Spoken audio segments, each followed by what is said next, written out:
The word kein is in fact part of the group that shows quantity and are called quantity indicators. Some of them decline and some don't. The topic of adjective and quantity indicators declination is advanced because they show declination in complex sentence structures.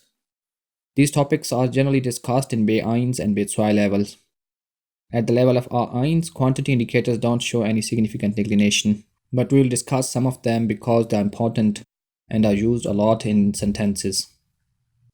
So the first quantity indicator is viel. Viel means many or a lot of. When viel is used with a singular noun, it comes in its native form viel, without any ending. For example, ich habe viel Geld. I have a lot of money. Ich esse viel Brot.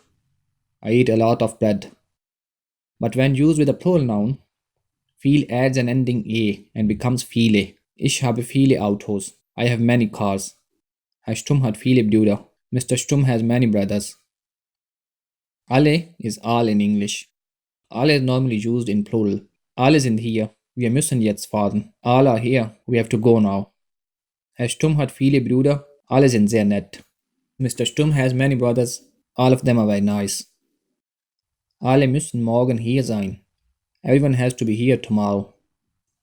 Beide is used only in plural. Beide means both. Wir beide sind Studenten. Sie beide fahren nach Berlin. Beide müssen morgen hier sein. Jemand means someone and niemand means no one. Both jemand and niemand are used only in singular. Hier ist jemand. Ist hier jemand? Is anyone here? Nein, hier ist niemand. No, nobody is here. Jemand muss hier sein. Somebody has to be here. Ja, aber im Moment ist niemand hier. Yes, but at the moment no one is here. Manche and einige are used to mention small numbers or quantity out of big numbers or quantity. Both can be used for countable and uncountable nouns.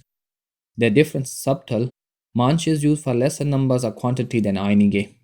For example, diese Firma ist klein, nur einige Leute arbeiten hier. This firma is small, only few people work here. In this sentence, manche can't be used in sense of few. However, there are sentences where both manche and einige can be used. For example, ich sehe einige Studenten nicht hier. Ich sehe manche Studenten nicht hier. Ein bisschen is used in sense of a bit or a little bit. Sprechen Sie Deutsch?